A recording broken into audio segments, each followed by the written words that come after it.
Buenos días, alumnos de octavo. Nos encontramos en clases de ciencia, en la lección número 5.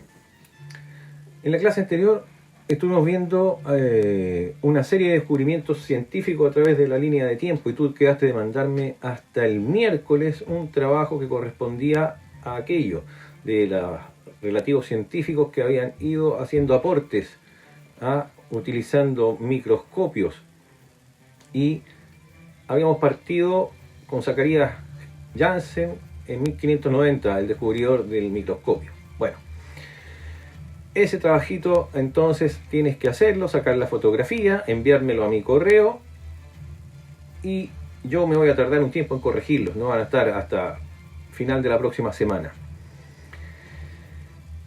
en el mejor de los casos.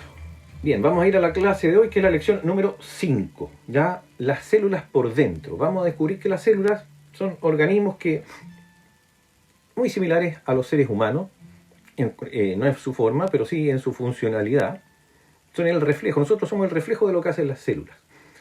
Y nosotros tenemos órganos y las células tienen órganos pequeñitos que son los organelos. Vamos a ver qué son los ribosomas, qué es el retículo endoplasmático, el citoesqueleto, etc. Vamos entonces a lo nuestro, vamos a partir recordando la teoría celular.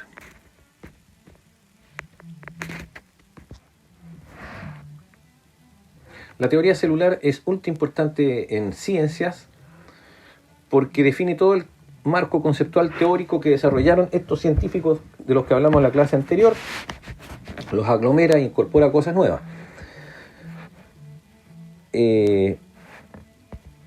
Anótalo por favor, aunque ya está en la clase anterior, teoría celular.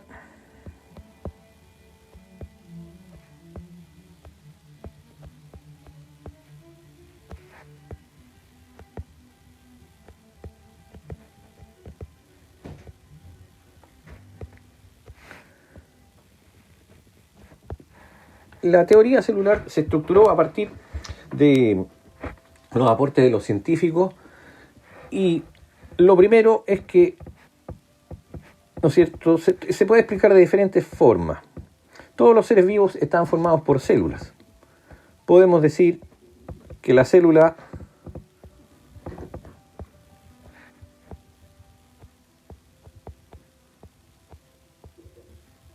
es el componente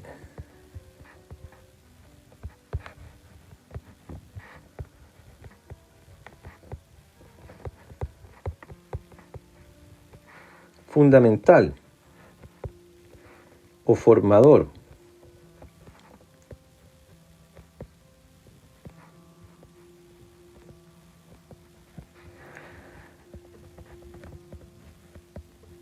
de todos los seres vivos.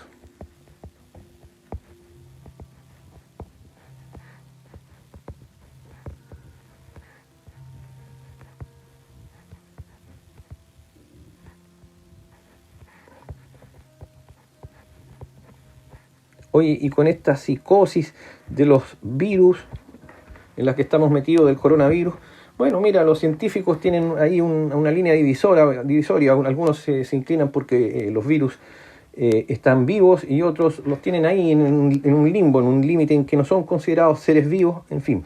Pero no nos vamos a dirigir hacia esa polémica. Además, es el elemento formador de todos los seres vivos, a lo que se dice unidad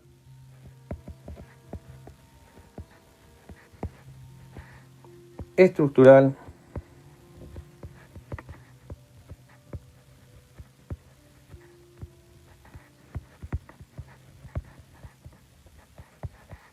y fundamental.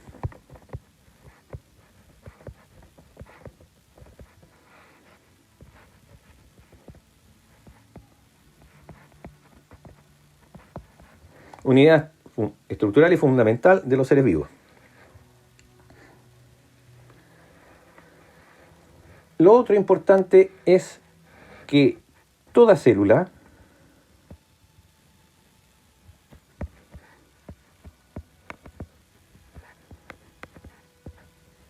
Toda célula proviene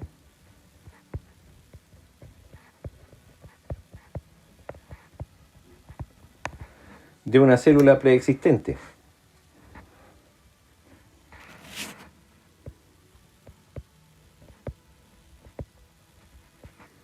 De células preexistentes.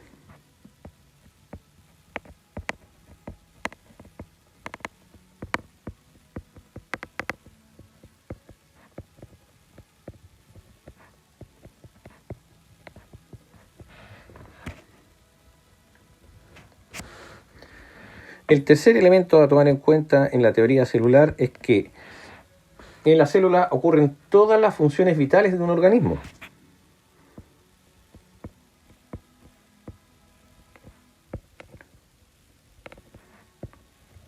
En la célula ocurren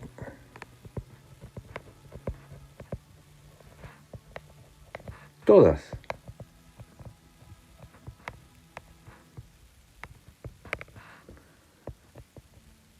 las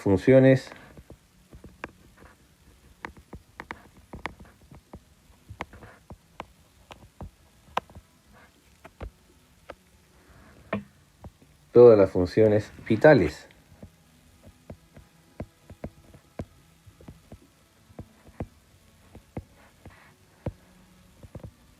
de un organismo.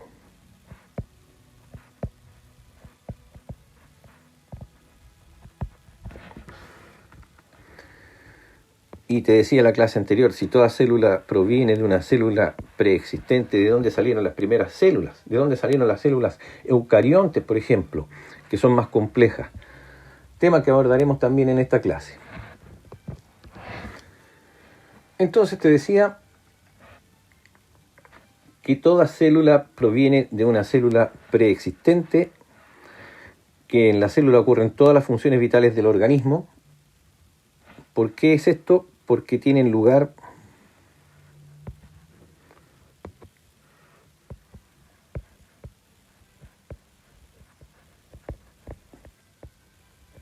porque dentro de la célula tienen lugar las reacciones metabólicas.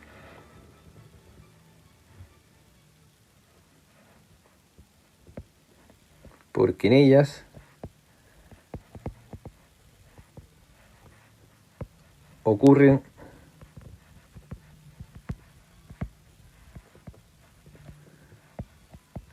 las reacciones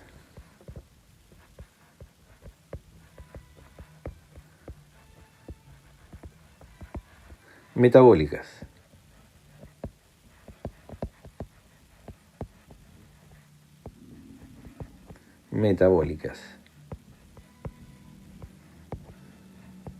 Como por ejemplo la síntesis de proteínas, la eliminación del CO2, la respiración celular.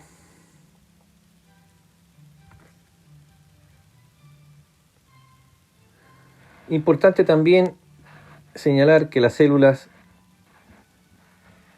si quiere lo ponemos aparte, las células tienen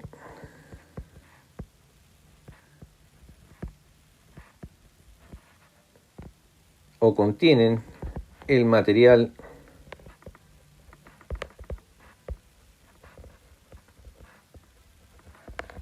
genético.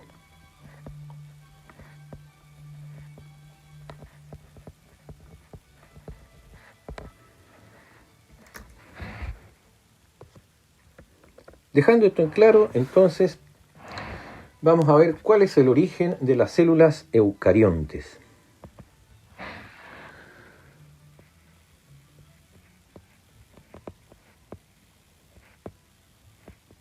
Origen de las células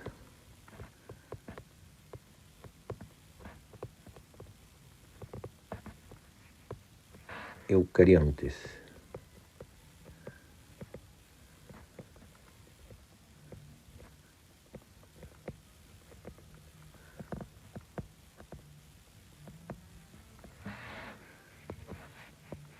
estas células que eran más grandes que las procariontes más evolucionadas. Bueno, ¿de dónde salió esta idea? Ya, la respuesta a esta incógnita de dónde salieron las células eucariontes proviene de una destacada bióloga norteamericana que se llama Lynn Margulis. Anótalo, por favor, registra todo esto en tu cuaderno, después podrás hacer esquemas para ir aprendiendo, buscarás tu modelo de aprendizaje. Uno tiene que encontrar su modelo de aprendizaje. Porque hay algunas personas que son visuales, auditivas, hay algunos que caminan y hacen gestos, así como los actores de teatro para aprender. Te decía entonces que esto proviene de la bióloga norteamericana Lynn Margulis. Vamos a escribirlo con color negro.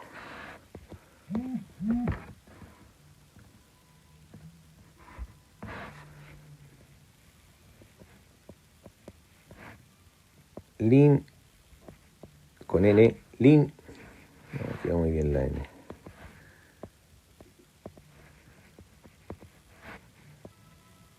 Lynn, con doble N, Margulis.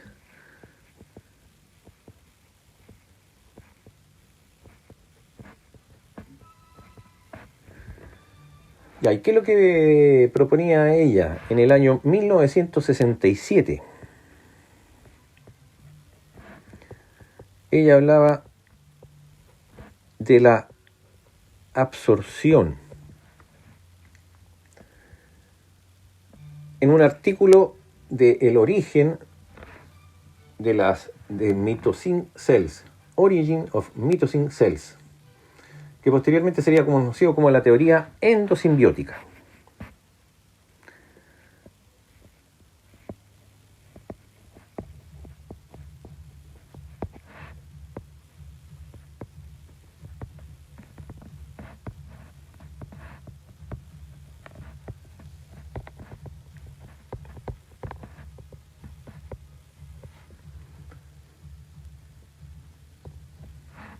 Teoría endosimbiótica, entonces, pertenece a Lynn Margulis. Indica que las células eucariontes se desarrollaron a partir de una célula primitiva. ¿Cuál sería esa célula primitiva? Bueno, tienen que haber sido células procariontes. ¿Ya? La teoría endosimbiótica, entonces, indica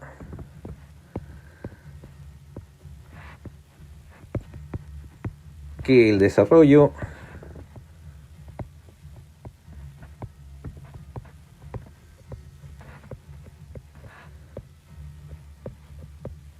de las células eucariontes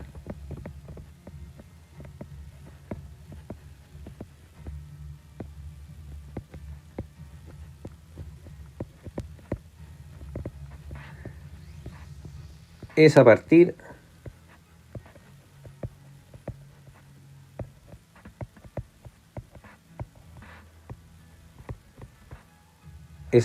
de otras células que eran las células procariontes.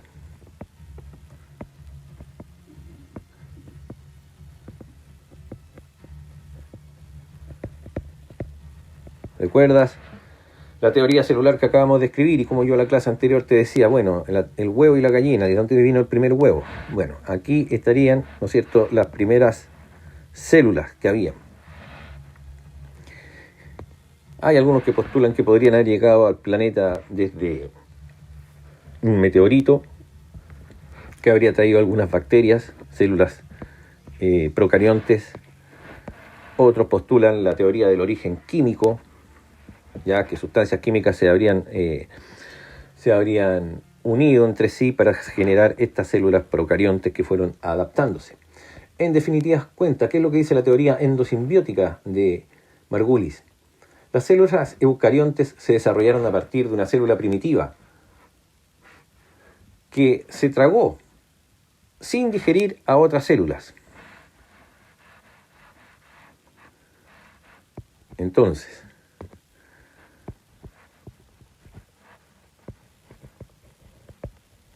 una célula primitiva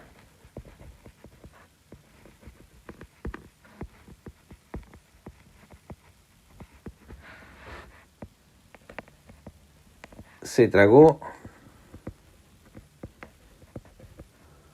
a otras células.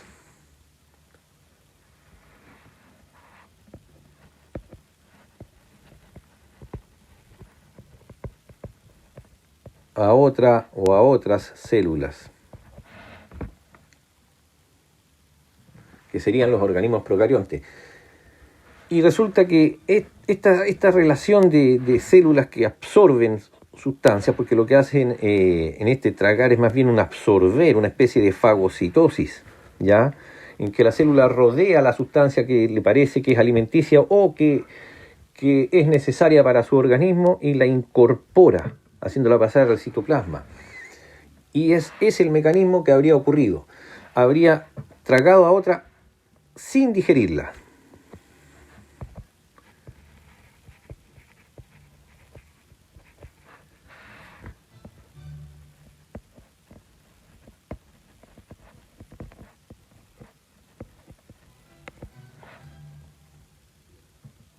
Sin digerirla y, claro, no la digiere, pero empiezan a tener una relación de apoyo mutuo.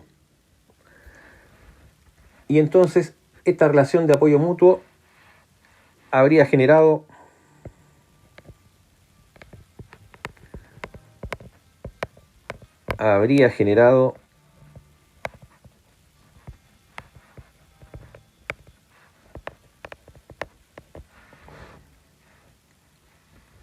una relación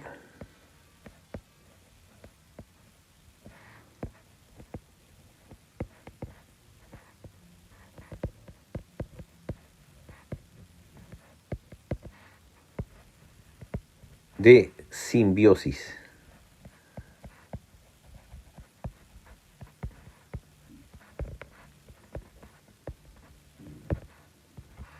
De simbiosis. ¿Qué es la simbiosis?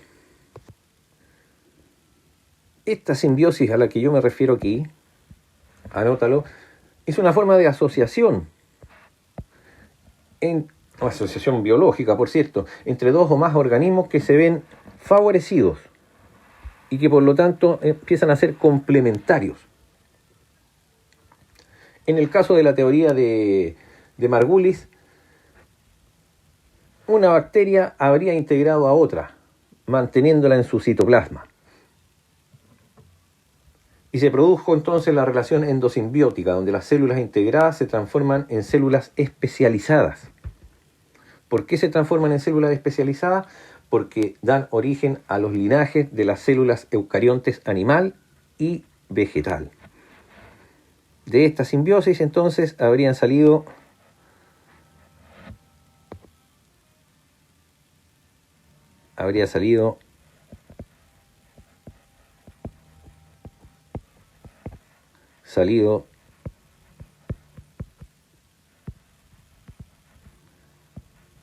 el linaje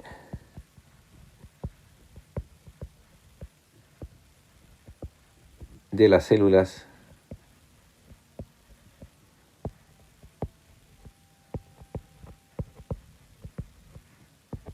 eucariontes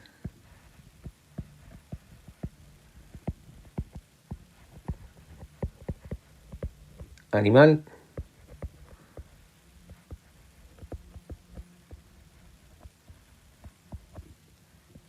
y vegetal.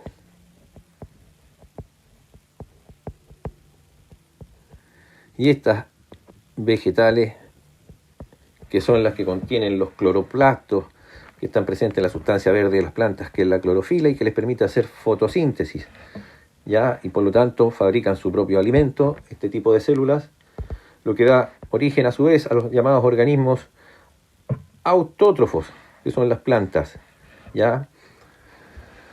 Y otros organismos fotosintéticos, quimiosintéticos, en fin.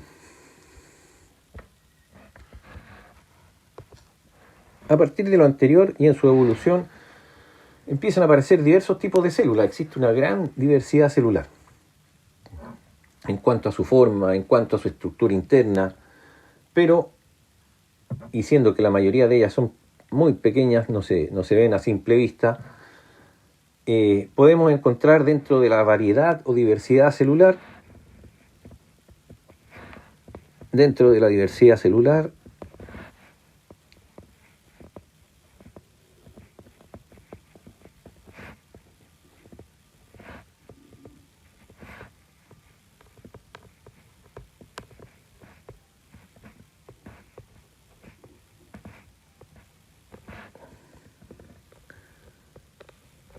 hay elementos que son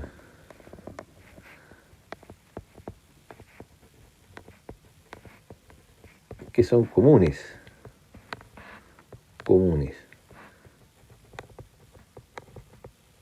O sea, que están presentes en todas ellas. ¿Cuáles serían estos elementos comunes a todas? Todas tienen membrana plasmática.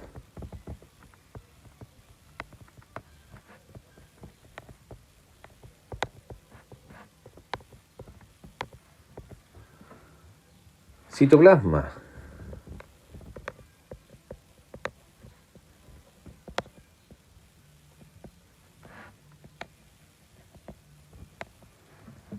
Ribosomas.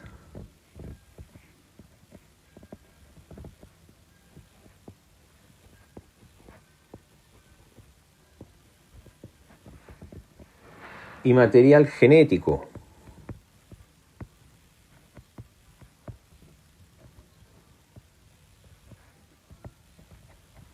Que normalmente está centrado ahí en el núcleo. Entonces te voy a recomendar que hagas también la lectura de la página de tu libro, que es la número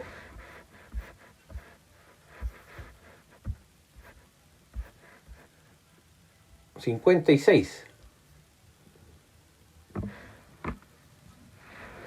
Porque ahí vas a poder ver y apreciar ciertas estructuras, como por ejemplo el ADN de un haba, la forma de los ribosomas, la membrana plasmática, el citoplasma de cuello uterino. Y entonces esas hermosas fotos que están ahí te van a ser útiles para poder reconocer lo que no puedes ver a simple vista y no tenemos los microscopios necesarios como para poder obtener esas imágenes. Ahora bien, sabemos que tenemos las células procariontes, básicamente tienen la membrana plasmática, dentro de la cual se encuentra el citoplasma, y en su interior el material genético se encuentra disperso. Todos los organismos procariontes son unicelulares, y su ejemplo más característico, las bacterias. En cambio, las células eucariontes se encuentran rodeadas por una membrana plasmática, pero a diferencia de las procariontes, en el citoplasma se encuentra una serie de subdivisiones, ya estos órganos pequeñitos a los que se les llama organelos. Estos organelos tienen forma y función bien definidas y están limitados por una membrana lipídica. El material genético de las células eucariontes se encuentra en el interior de un organelo, el núcleo de la célula, que está separado del resto del citoplasma. Los organismos eucariontes incluyen tanto seres vivos unicelulares como las amebas y a organismos multicelulares como nosotros, y plantas también. Vamos entonces a revisar un poco lo que es los organelos de la célula eucarionte. Recuerda entonces revisar tu texto escolar en las páginas 56 y 57, que son complementarias a esta clase que estás viendo acá. Entonces te decía que vamos a ver los organelos de la célula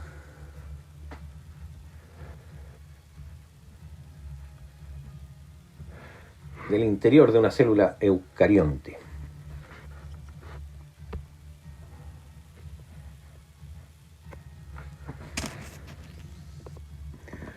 Entonces aquí tenemos simulativamente una célula eucarionte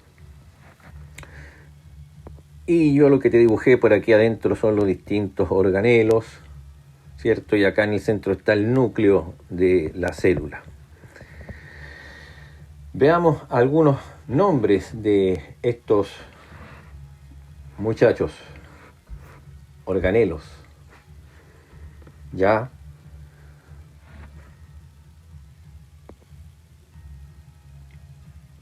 Por acá,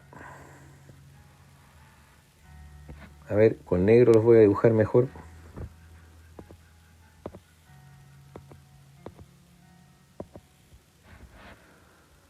Por acá tenemos un lisosoma. Hay que copiar esto.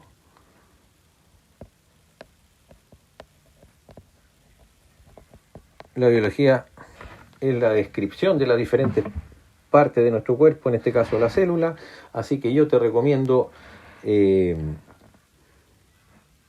registrar la información que te estoy dando, ¿ya? Lisosoma, acá, peroxisoma,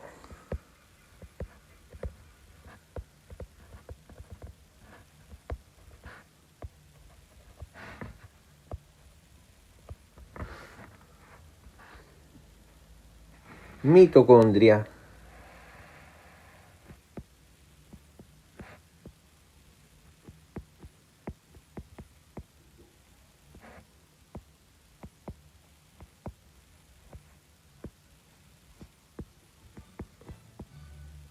¿y qué es lo que hacen? Bueno, ya vamos a ver qué es lo que hacen estos organelos. Acá tenemos el núcleo, importantísimo.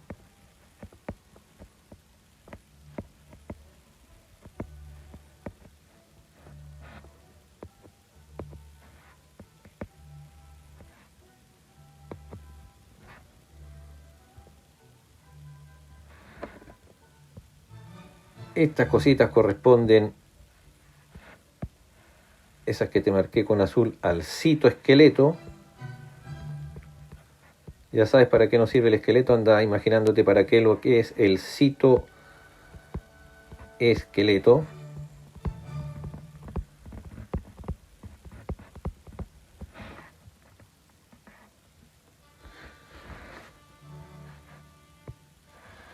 Aparato de Golgi.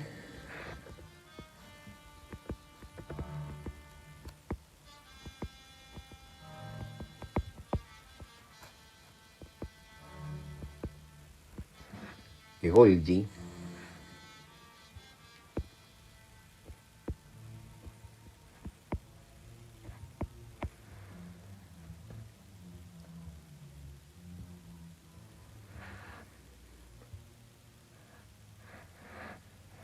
Estas que están acá son un intento de mostrarte el retículo endoplásmico liso. Para acá lo vamos a tirar el retículo endoplásmico liso. Anótalo completo, se abrevia así: retículo endoplásmico liso. Anótalo por favor, yo no tengo espacio. Retículo endoplásmico liso, REL.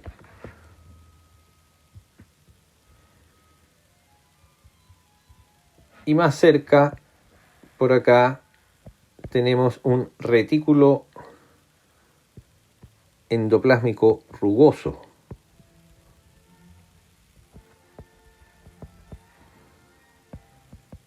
Retículo endoplásmico rugoso, RER. ¿Ya? Y están muy cerca uno del otro. El rugoso está más cerca, rodeando al núcleo de la célula. Y el retículo endoplásmico liso, que son como estos tubitos que te hice, está a su vez rodeando al retículo endoplásmico rugoso.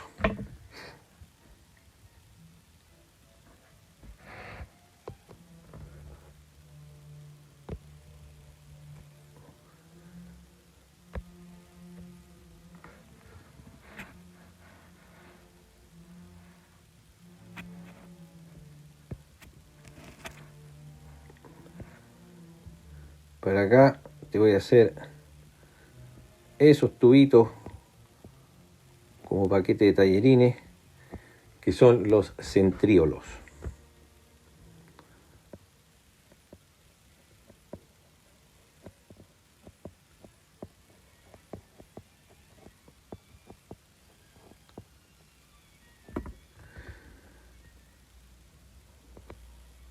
Entonces, para ir resumiendo lo que hemos visto en esta clase, hemos reforzado la teoría celular.